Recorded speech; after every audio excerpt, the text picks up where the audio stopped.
listening to PetLifeRadio.com.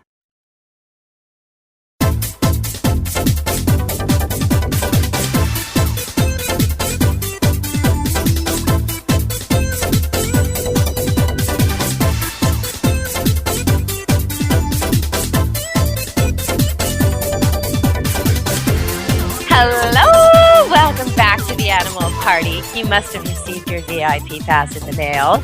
Maybe you're a do-gooder. Maybe you're someone who helps the planet. Maybe you're someone who helps people in need, people in distress. Maybe you're a caregiver. Maybe you always stop and help someone who looks like they're lost, or a child who looks like he's lost his parent, or you're the type of person who helps the cliched little old lady across the street. Well, if that's the case, then you want to be coming to this party today, because we're going to be talking to a company that's a bit of a do-gooder, a company that actually sells a product that I love, where 100% of the proceeds from that toy, dog toy, go to service dogs. So when you give your dog this toy, you actually help somebody somewhere get a dog that takes care of them. And we'll be talking about that with Planet Dog and with Kristen, because she's back to tell us about that and some of the other things they've been doing. They just won an award for all their good work. But I invited them to the party partly because of that, and partly just because I like their stuff so much. It's so hard and chewy and fun for the dogs and glowy and interesting, and yet it's so ethically okay. So we're going to talk to her in a minute about that, and I'll give you some holiday tips throughout the show, safety tips, and maybe a shopping suggestion, some training tips and manners tips. But before we get going on all that, I want to welcome to the show once again Planet Dog and Kristen. Welcome to the show. Thank you so much. It's so great to be back. Well, I heard you won a big award, so come on, tell us. Let's brag a little bit about the good work Planet Dogs are doing. We would love to. Planet Dog was just recently recognized by the Portland Economic Development Council as the Small Business of the Year for 2011. A lot of that was in recognition of the fact that we do give back so much, both here to our local community and to the community of dog lovers nationwide. Well, when I asked you to send me some pictures, I kind of expected to get pictures of, like I usually get from manufacturers who want to be on my show, dog toys. But I didn't. You sent me some stuff like that, but you also sent me a beautiful picture of a person walking a service dog and another picture of a patient in the hospital being kissed by, I think it was a King Charles Cavalier Spaniel. Yeah, it was. I know my King Charles Cavalier Spaniel. And what a great visitation dog. It's basically a cat dressed up as a dog with really good manners. Perfect dog.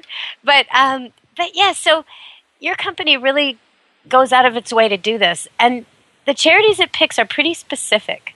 So can you tell us about that? How you decide? Because, there's lots of shelters and rescue places and all this kind of stuff all through North America. But that's really not your direction. You go with the service dogs. And I know it's not the seeing eye dogs that we normally think of. Seems like you're targeting the dogs that serve people that kind of get lost in the cracks there. Maybe aren't in people's, general idea of service dogs, sort of get missed on the donation list. And that's part of why we did come up with the mission that we have for our foundation. Obviously, we really support the work of shelters and rescue groups around the country. But in terms of our grant program and the mission of the Planet Dog Foundation, we wanted to be a little bit more specific because there are so few charities out there that do support the type of work that we do. Our mission really is to support the programs that train and place dogs that are working in some capacity to help people in need. So we fund service dog training programs, including guide dogs or seeing eye dogs, but also medical alert dogs and autism assistance dogs or psychiatric service dogs.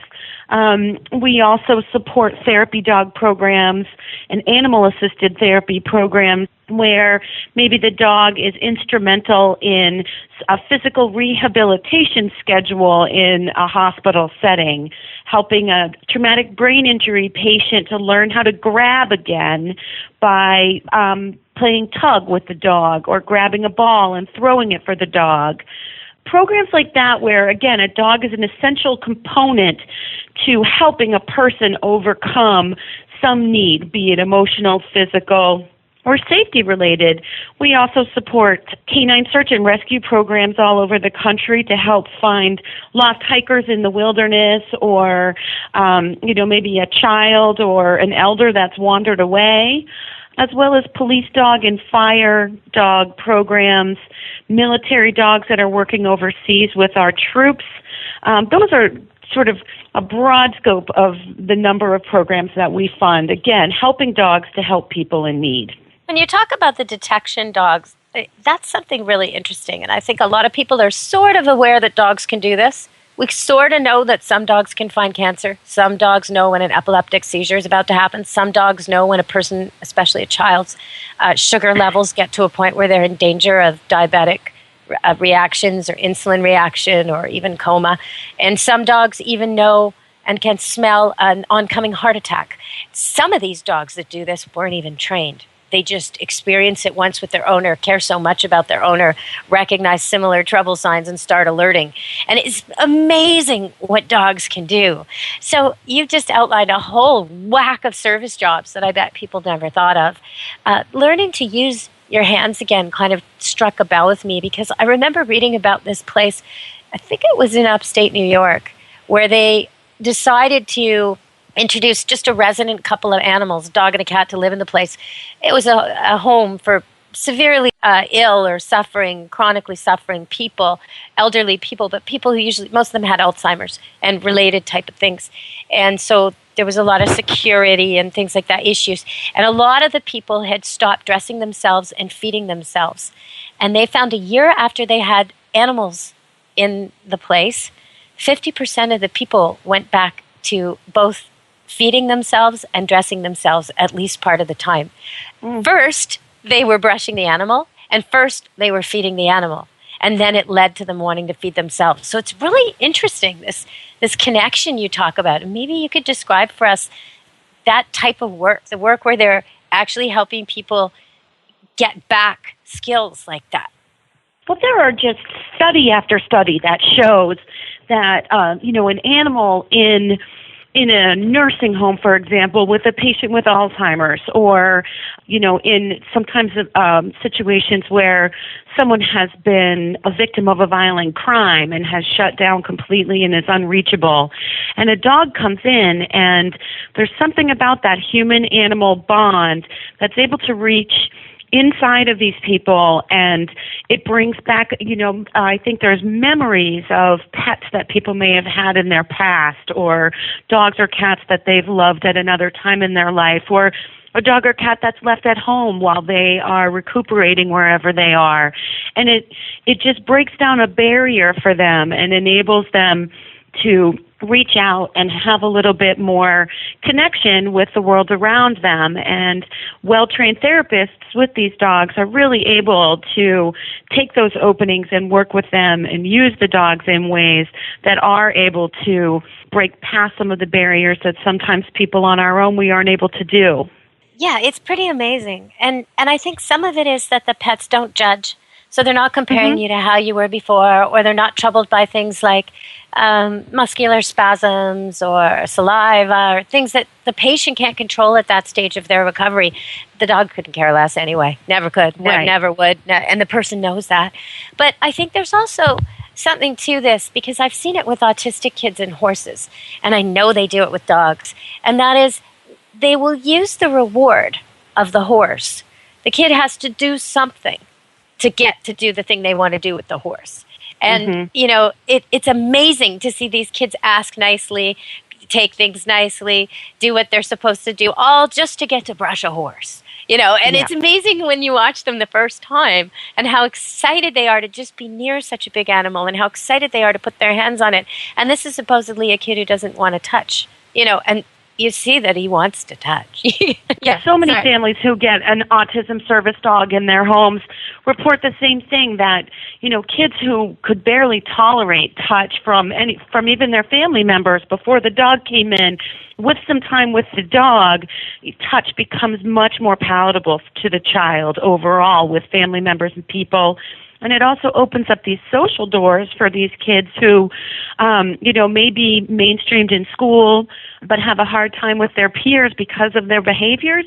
And then they get a dog, and suddenly all the other kids in the school want to hang out with this person and hang out with the dog. And it just opens up this sort of channel of communication with kids, or, anybody who's having a hard time communicating. The dog can just be such a gate opener for them, socially, physically, mentally, emotionally. Oh, I completely agree. And sometimes a dog who likes kids too much will flunk out of seeing eye dog school in the later stages. No, it's true.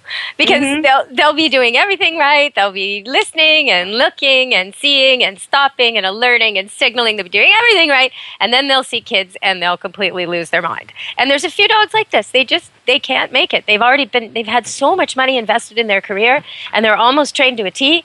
And they make that dog into an autism assistance dog, and the dog learns things like when the kid tries to bolt, the dog lies down. Dog's 75 pounds. Kid can't bolt anymore because they're attached to each other. When the kid is in any kind of danger, dog protects it. When the kid is going to go across a road, dog won't let it. All this sort of stuff is, without communication, it just makes it happen. So all of the power struggles the parents have been experiencing trying to hold this kid who, maybe at 8 or 9 or 10 is already the size of the mom. Like, trying to hold this kid back from hurting himself or getting hit by traffic or being unsafe whenever he's not home. These people report that for the first time ever, they can go attend a baseball game. They can go to a movie. They can go to a mall. They can walk, see one of their other kids play a sport and bring this child with them. I mean, it's so liberating. It's incredible. Okay, so we're going to come back and talk more about this, and we're also going to talk about Planet Dog, and we're going to talk about your Christmas ornament chew toy, because it's my favorite for the holidays. Yeah, the Glow for Good ball is the one you get because you feel good and you want to do the right thing. But that little Christmas ornament, oh man, is that ever adorable. Okay, everybody, so stay tuned. We'll talk about that in a minute. We're just going to go to a little commercial, and then you'll be back at the party at Animal Party Pet Life Radio with Deb Wolf.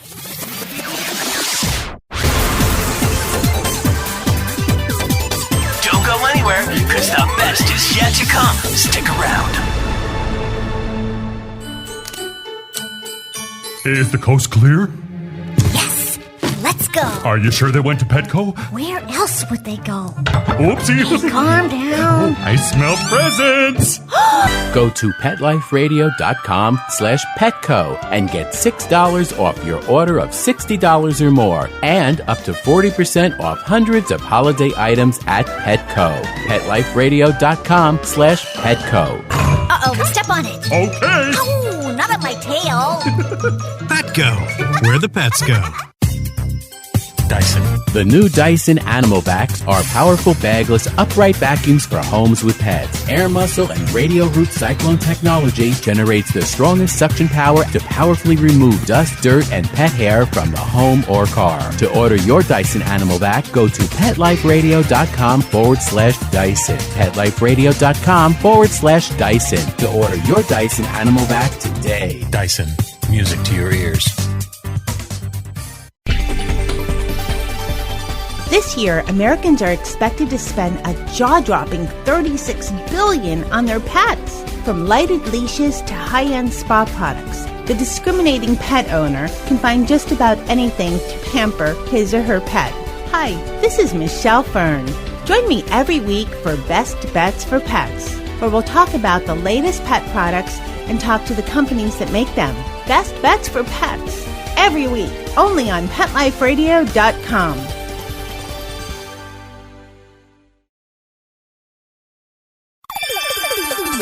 Let's Talk Pets on PetLifeRadio.com.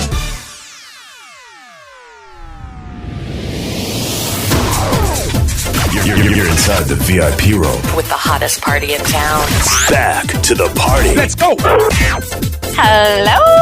Welcome back to the party. I see you've had a chance to refresh the water bowls. Let the cats have a little scratch and stretch. And we're back with Planet Dog. I am going to give you some holiday tips, like anchor your tree. Fill it with water, not chemicals. Don't leave lit flames and pets together. See, I'm sneaking them in already, Kristen. Okay, so then we're coming back with Planet Dog, and we're going to talk about, well, we were talking about autism assistance dogs, which is a great topic, because they do so much for the family and the kid and everybody. Just, it's like they can breathe again. They're not always listening for the doors to be open and the kid to go make a run for it. It's so much safer. And the child gets happier, too. That's the other thing. I mean, the child is experiencing a lot of conflict, being held back all the time by the parents and other people. It's so liberating for the child to not have that. And the dog doesn't view the dog as a jail keeper. It's a companion. It's a very interesting relationship, and these dogs are so suited for it. It's amazing to watch. So, okay, so tell us some more good stories and how the Glow for Good ball puts this in action. So when you get one under your Christmas tree or in your Hanukkah gelt, this Glow for Good ball that your dog's going to just love. Okay, what good are you doing? Why should you feel so good? Well, let's see. Some other things. I mean, the thing is that's so great about dogs is their capacity for smell is just so refined and so advanced and so much more refined and advanced than anything that humans can do, that they are really able to be trained to identify almost anything. So, as you had mentioned before, there are dogs that have been trained to identify cancer cells in a urine sample, for example, or dogs that can identify the onset of a diabetic or blood sugar drop just based on smell. Now they're training dogs to identify bed bugs in hotel rooms or to identify certain kinds of parasites in farm fields so they can figure out, what may be causing a particular blight or something like that. One of the programs that we've funded that is based in Montana, which is called Working Dogs for Conservation, they have trained dogs, and these are all dogs that are rescued from shelters. They're very hyper dogs. They have a really high work drive, a really high energy level. So they've been very hard to adopt. The sort of normal family says this dog has too much energy for me. But these programs, they are able to bring these dogs in and train them and take their high energy and their high drive and put it to such great use.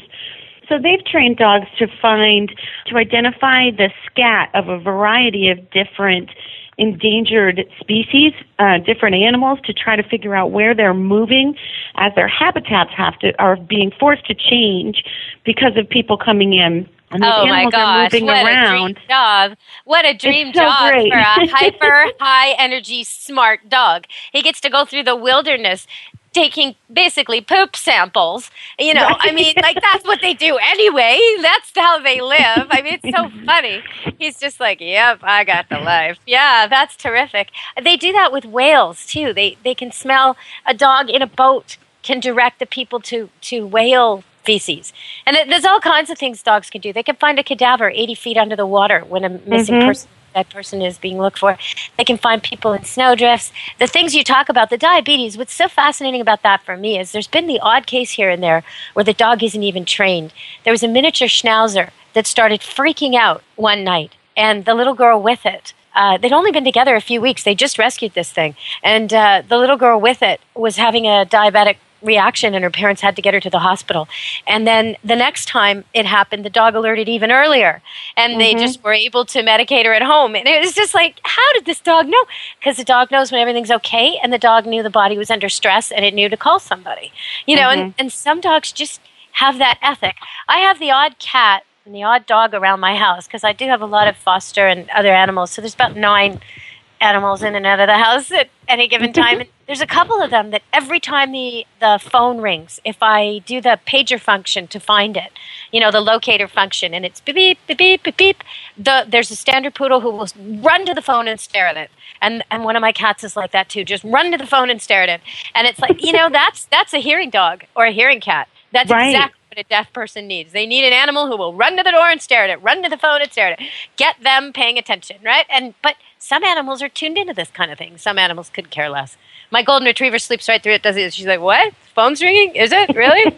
No. I didn't hear a splash, so it doesn't concern me. But they're all different.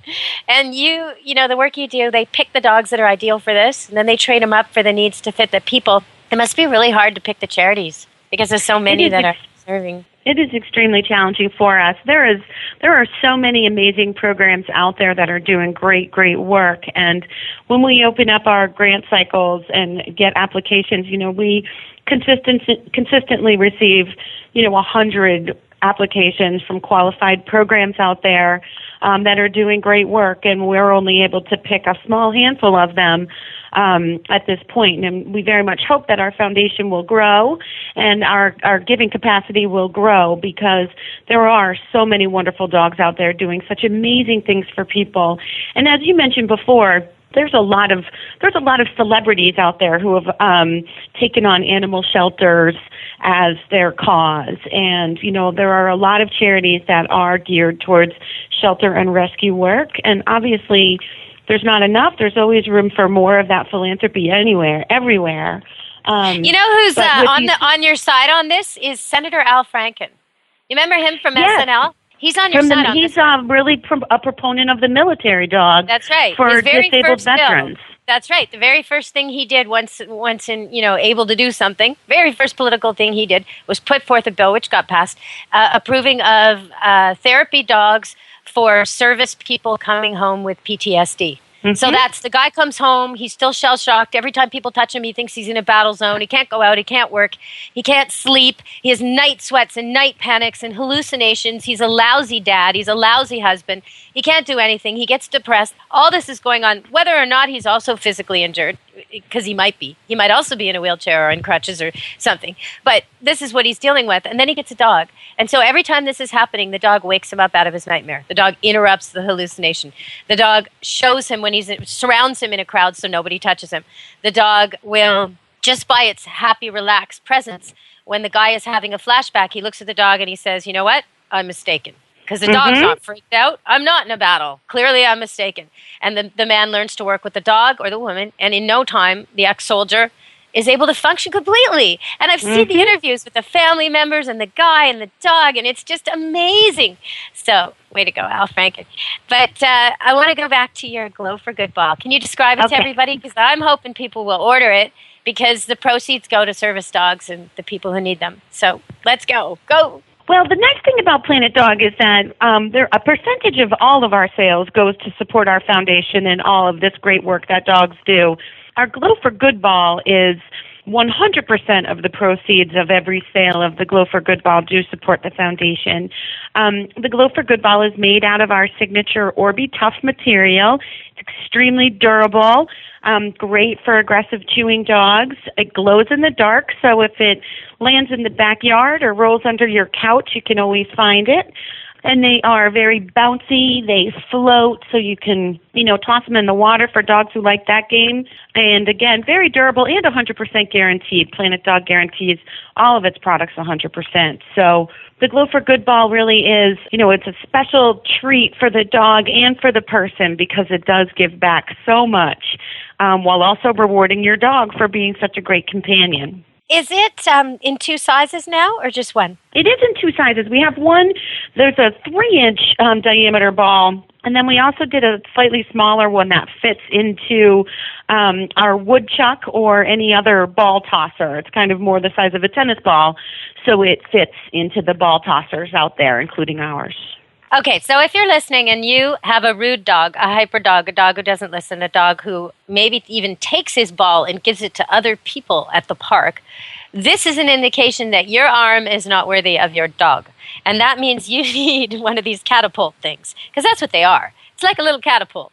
It looks like a back scratcher or a solid tong, big spoon kind of thing. You stick the ball in it, you hold it behind your shoulder, and you go whoosh right over. You don't have to be strong. You don't have to be fit. You can even be sitting down or in a wheelchair. You can be sipping a very large cafe mocha or something like that, and just fling the ball, and you will be flinging it farther than most people could with the best arm possible in their heyday, which they brag about when they tell you about their college days. You'll be throwing farther than them. Yeah. No, there's no reason not to get this, because it works so well. And you also talked about this before, but the spit factor. If you have a spitty dog, and you know who you are, yes, you do, there's some dogs who can't help it. The St. Bernards, the Mastiffs, the dogs with the big flutes, that's the part of the lip that kind of droops.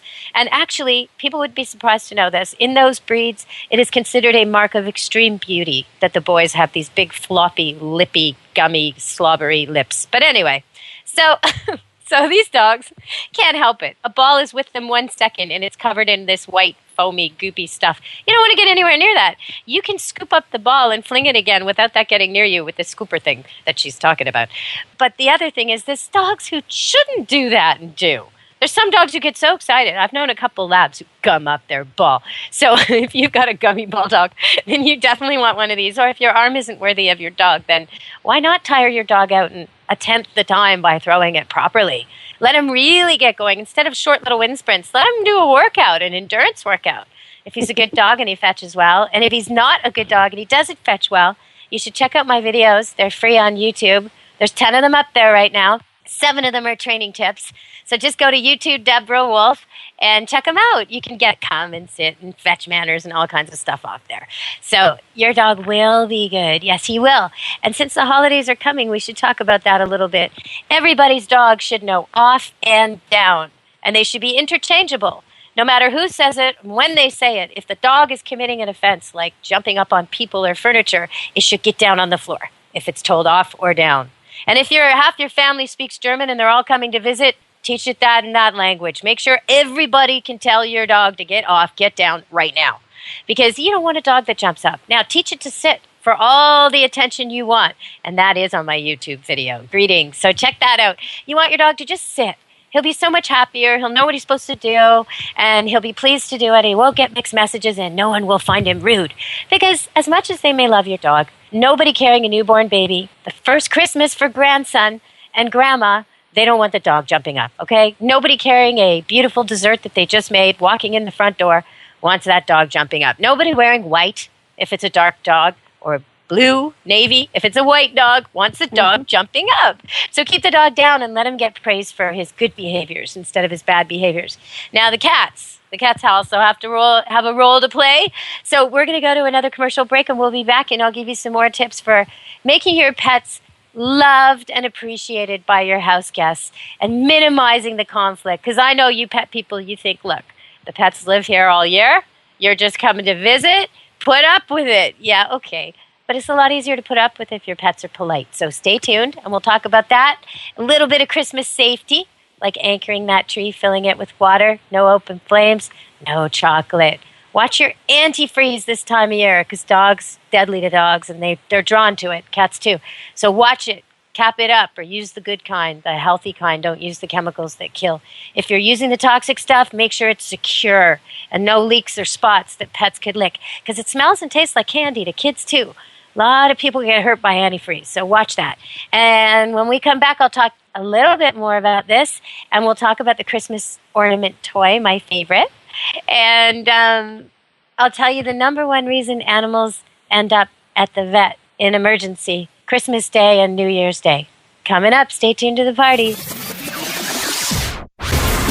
Don't leave this party before it's over because the best is yet to come. Only losers leave the party early anyway. Party on. Back in a few. It's the holidays at PetSmart, so come one and all. There are hundreds of gifts for pets big and pets small. Toys only at PetSmart, so special and new. They'll love the gifts. You'll love the value. Hurry to PetSmart today for your very best friend and save 30 to 50% before the holiday ends. The holidays are just around the corner. Go to PetLifeRadio.com/PetSmart and save up to 30% on awesome gifts for the pets and pet people in your life. Toys, collars, leashes, PetSmart gift cards, treats, and more. So shop early and save money. Go to PetLifeRadio.com/PetSmart today. Love your pets but wish their medications were a lot less expensive? They are at 1-800-PET-MEDS. You'll not only save on flea and heartworm medications, but on prescriptions for arthritis, incontinence, thyroid, and more. And you get fast service, free shipping, and a 100% satisfaction guarantee. Plus, our licensed pharmacists ensure accuracy, monitor drug interaction, and more. See why over 5 million people have trusted their pet's health to 1-800-PET-MEDS, America's largest pet pharmacy. Call now or order online.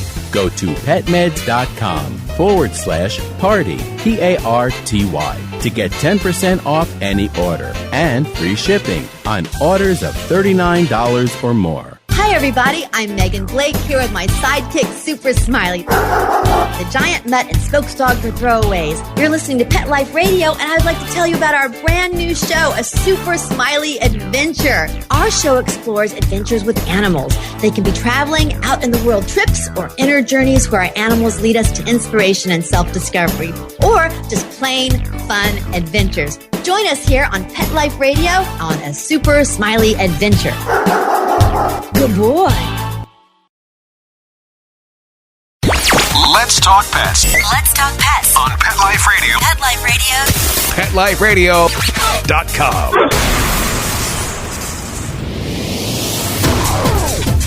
You're inside the VIP room with the hottest party in town. Back to the party. Let's go. Hello! We're back with Animal Party on Pet Life Radio, and I'm your host, Deb Wolf. If you want to check me out on Facebook, it's Deborah Wolf Pet Expert on Facebook. And I'm there a lot. I post all kinds of funny things, and sometimes they're funny things you all send me, so thank you.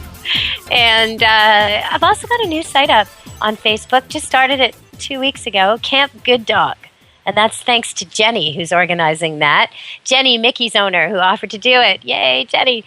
And so now you get to see the dogs who are here at camp, pictures of their cute little furry faces running around the farm, city dogs running on the farm.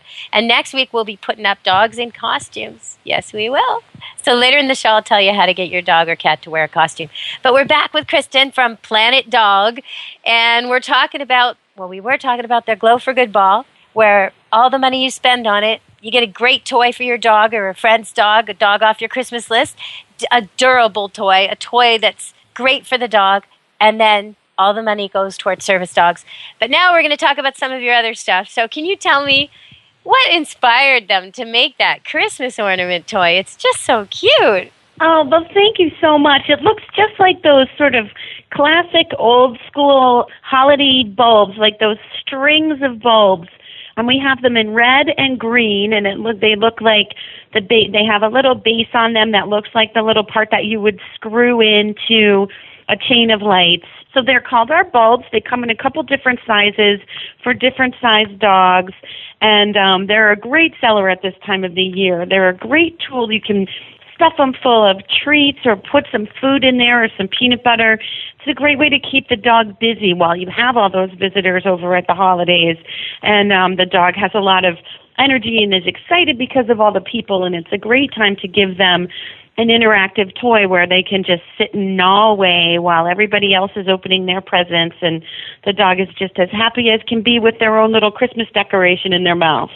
Well, the first time I saw it, I did a double take. I almost thought, oh no, because you think glass, and you think, oh no, because there's a dog about to chomp down on a Christmas bulb. But then you look close and you go, okay, that looks cute.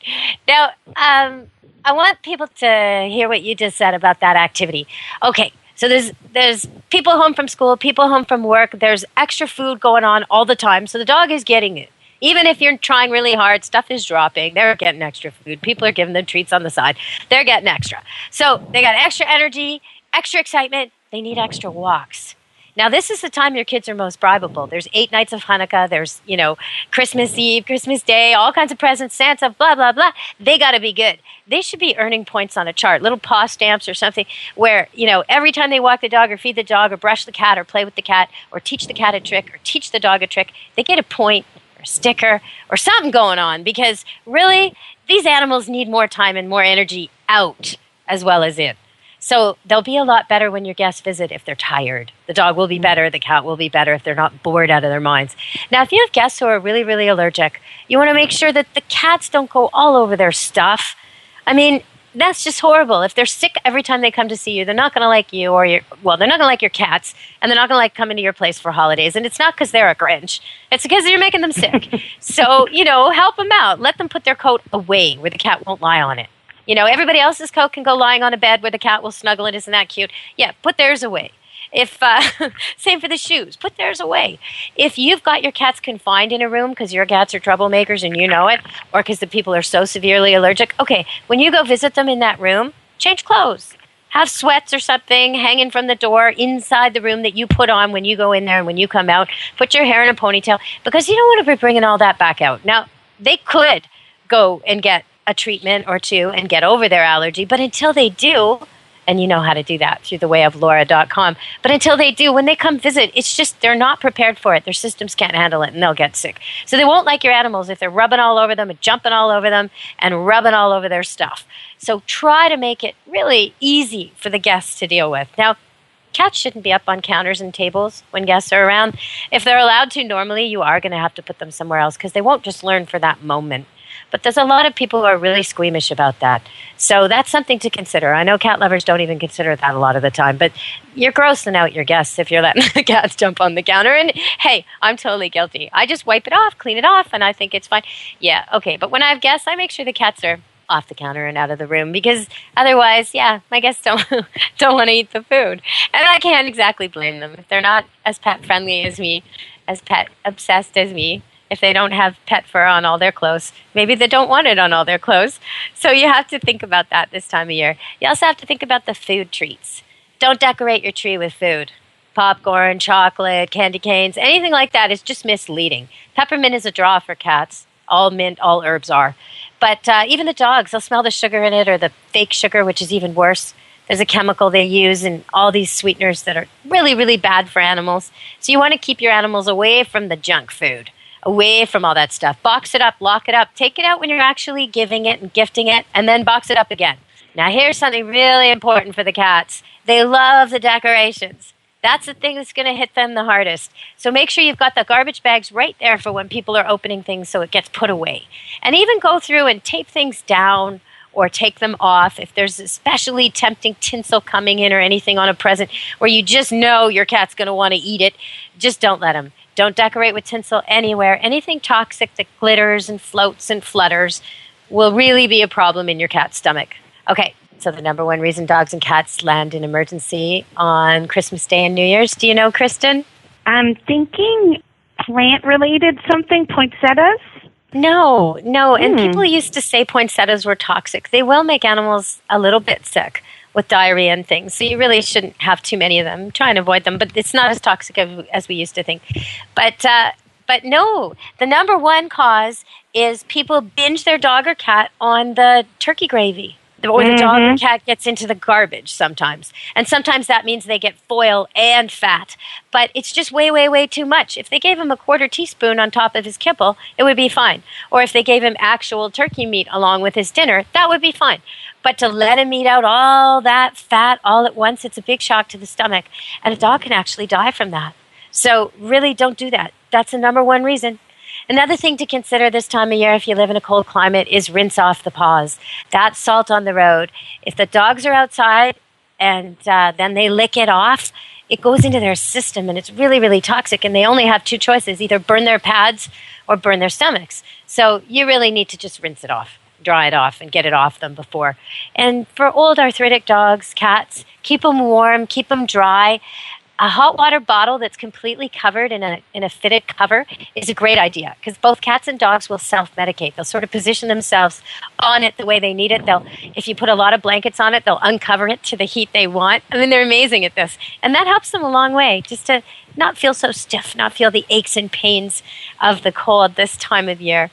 Okay, so we talked about the Christmas ornament. We talked about the ball tossers. We talked about the Glow for Good ball. What else should we talk about? Well, we have a couple of other holiday treats out there. We have a super cute gingerbread buddy. It's nice and fleecy and has a good squeaker in it. And also we have a snowman buddy that is similar, very squeaky and fuzzy and really, really cute. Great gifts for dogs and dog lovers. But in general, I think, Planet Dog has a wide range of wonderful toys for dogs. Again, all of our products are guaranteed, and they're rated for different styles of chewers, so they all have different durability ratings on them. So we really do make a durable dog toy for every dog out there, all different sizes and shapes, depending on the needs of your particular dog.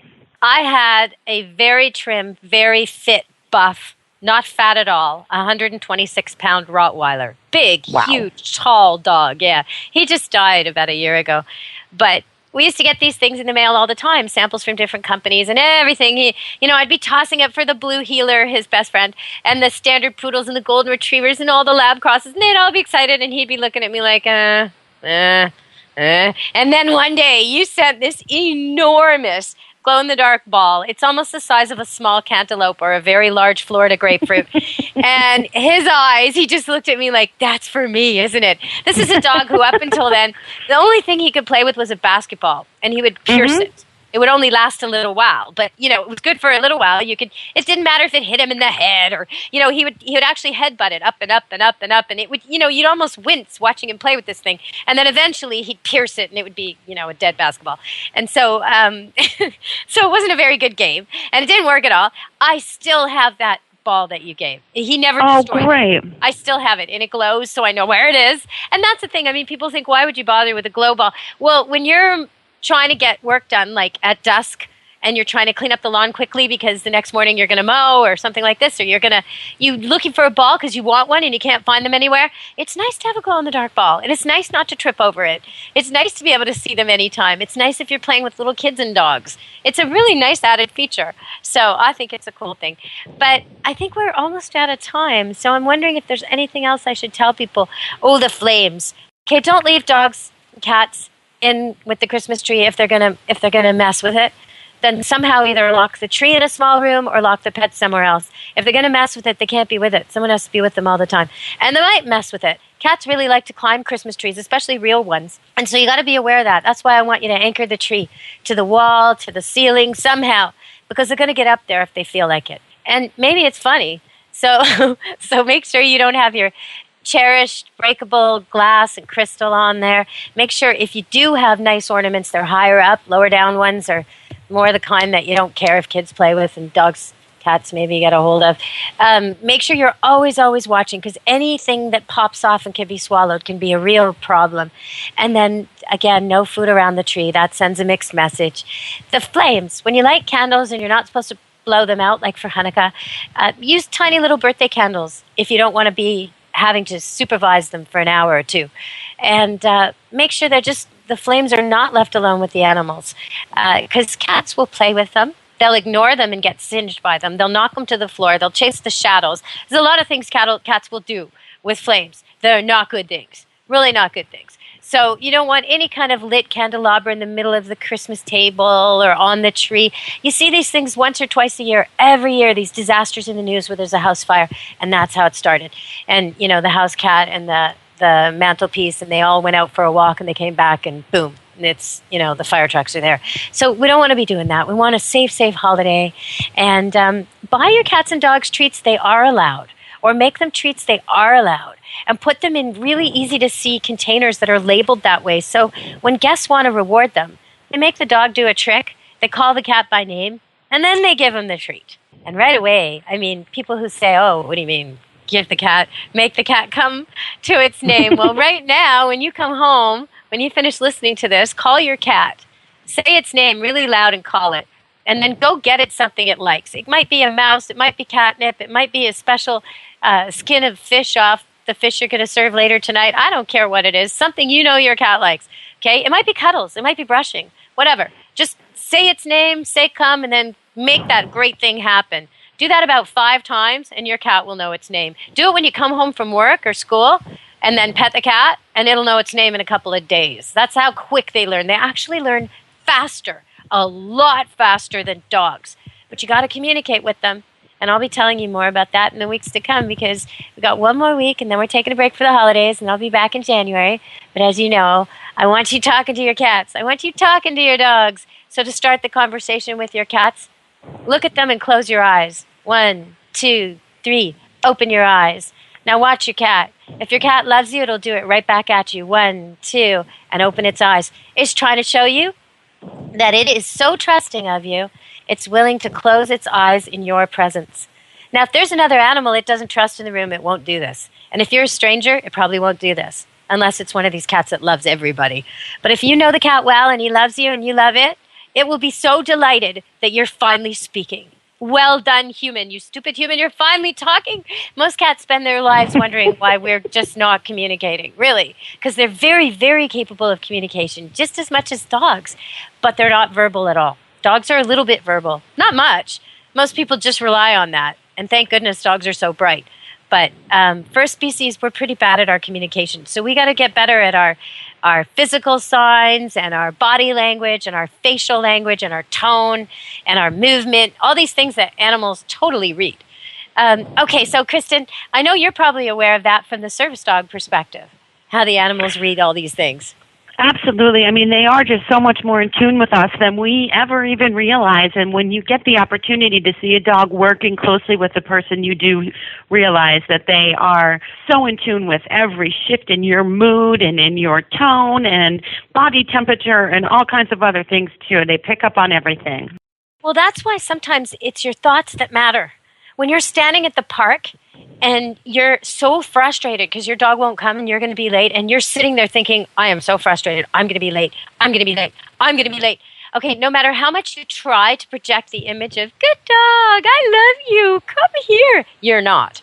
Your body's saying, I'm going to be late. And your dog's saying, ooh, don't want any of that. La, la, la, la, I can't hear her. You know, and the dog keeps walking and he won't look in your direction at all. And all of a sudden his hearing is gone, you know, because he don't want to go anywhere near you. Now, if you could just force yourself to think, God, that dog's beautiful. I love my dog. I wish I could hug my dog right now.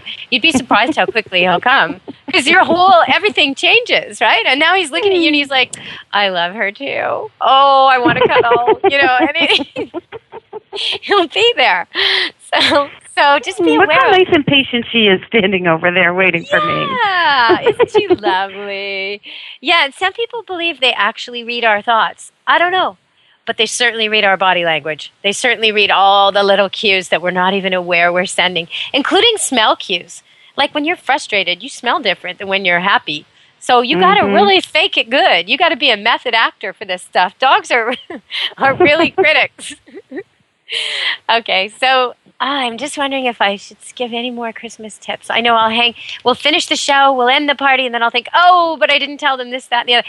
Your emergency numbers. Find out who's open. Your regular vet might not be. So find out who's open between December 24th and January 2nd, January 5th. Find out who's open and where they are and GPS it, know the number so you're ready. Have pet ID on your pets, especially if you've got guests coming in and out. Cat scratch would be good about now. If you're getting a Christmas tree and you have a cat and he doesn't have a cat scratch would be good. And I'm not talking about a little cardboard thing that sits on the ground. Most cats won't even use that. When a cat fully stretches out, he actually puts extra inches on his frame if he wants to, by increasing the disk space in his body. It's something we humans can't do. It's something that makes cats appear tiny, tiny when they want to be and huge when they want to be. When a cat stretches, it needs to stretch about 4 feet, almost as high as your waist or your underarm if you're a little, shorter person. And so that's really tall. So you need something tall for a cat. Now, some cats like to stretch horizontally and some like to stretch vertically. But any which way, they still have to stretch in order to scratch. If you want them scratching the scratch posts and not your furniture, you need to get something really big. It doesn't have to take up a lot of room, but it has to be tall. It can even be something attached to a wall that doesn't take up any room, but it's just one long cat scratch post stuck to the wall. Cats also like shelving units. So if you were thinking of doing something special for your cat, instead of it being food, try one of these over the holidays. Try and get them something that'll give them some exercise and some more space. Because a lot of us live in small spaces, but the top of the rooms are completely unoccupied, and that's where the cats want to be. Put a bookshelf around the whole top, and they've got a whole other apartment now. And it's an apartment where the dogs don't get to them, too. It's a cool place to be for cats. So all you need is a way up, like a bookcase with the top shelf empty and a ramp or a table they can jump from. Surprising what athletics they'll get up to, and they'll be so much more fit and so much more happy if you do this. You could also grow some things for your cats for Christmas. Those little herb gardens people start in their windows or the chia pets, that kind of thing. Do something with herbs, real herbs. They especially love catnip and catgrass, but you can also oregano and basil and parsley, all these things cats love, and lavender, and they love a house that smells like it. So if you got a stressed out cat, start planting some of that around the house. Start using some of that when you have a bath. And maybe get the cat pheromone spray too, because if guests are coming, they're going to get more stressed out. That's something you stick in your wall, and it just releases happy cat smell. It helps a lot. So that's for the cats. Dogs love guests. They love visitors, but make sure you got a good fitting collar. Check it. Make sure it's not something he can wriggle out of. If he's got bad house manners, lock the door. So people have to knock to come in. So you're there and put him on a leash. Have a leash right by the door hanging there. Put him on a leash before you open the door, because we don't want the dog bolting out and getting hit by one of your visitors or one of your neighbor's visitors on Christmas Day. That's not a happy scene. Oh, yeah, this is another safety warning. The little tiny dogs. Don't let them out in the backyard unsupervised, especially if you live somewhere like Colorado. I got a call one Christmas from these people who had their Yorkie taken by a bird of prey right out the backyard. So really, really watch the teeny tiny ones. Make sure somebody goes out with them, at least a big dog. Okay, everybody, so stay safe at Christmas. And I want to give the last word to Kristen from Planet Dog. Go for the Glow for Good ball, right, Kristen? Absolutely. The Glow for Good ball, any of our holiday products, you can find all of them at planetdog.com. Happy holidays to you, Deb. Thank you so much for having me on. Oh, it was great. Yeah, thank you for putting up with all the holiday stuff, but it's the stuff people need this time of year. Oh, I love it. I always learn so much on your show, so it's great. I'm going to go home and reassess everything at home. Oh, no. The house gets a little bit safer, but a little bit of Christmas goes with it. I hope not. There should be ways. You know what? A lot of the time, it's choosing natural over fake, like choosing real cedar or real holly over the stuff that looks like it, but is all ribbons and ends up in the cat's stomach. You know what I mean? Just go with natural. That's the better way to go, and watch the flames. Okay, everybody, so be safe at Christmas. Be safe at Hanukkah. Be good to your pets. Spoil them with extra walks, extra games, extra tricks. If you want to know how, go to my YouTube channel. And if you want to see puppies and dogs dressed up for Christmas in the next weeks, check out Camp Good Dog on Facebook. Or just come to Deborah Wolf Pet Expert on Facebook, where you'll find updates about this show and all kinds of funny stuff. And Kristen, can I ask, would you please post a picture of your Glow for Good ball on my Deborah Wolf Pet Expert page on Facebook? You bet, absolutely. That'd be great. And actually, if you want to, that picture of the dog with the Christmas ornament, I'd love it if you posted that. That would be great, too. You bet. Deborah Wolf, Pet Expert. Yep. Okay, thanks a lot, Kristen. So have a happy holiday. You too. Happy holidays to everybody and all the four-legged friends out there. Thank you. Okay, everybody. So Christmas morning and New Year's Eve, make sure we're not overdosing our pets on fat. Make sure it's just a little bit with everything else. And no chocolate for the dogs. It really is toxic to them. No nuts for anybody. Just bake something for your dogs or cats, or buy something special and have it set aside so the people who want to feel generous can do that. And then just hold off a little on their regular food so they're not getting fat over the holidays. You know how to do it. You do it for yourself. So we don't want obese pets at Christmas. We don't want sick cats and dogs at the vet clinic. Watch where you walk. Wherever you go, it might be too hot if you're lucky enough to live in Florida, but most likely you're somewhere cold. And just make sure you're not going in pure salt. Make sure you're walking your dog safely. Okay, everybody, have a great holiday. We'll talk to you next week. Let's Talk Pets, every week on demand, only on PetLifeRadio.com.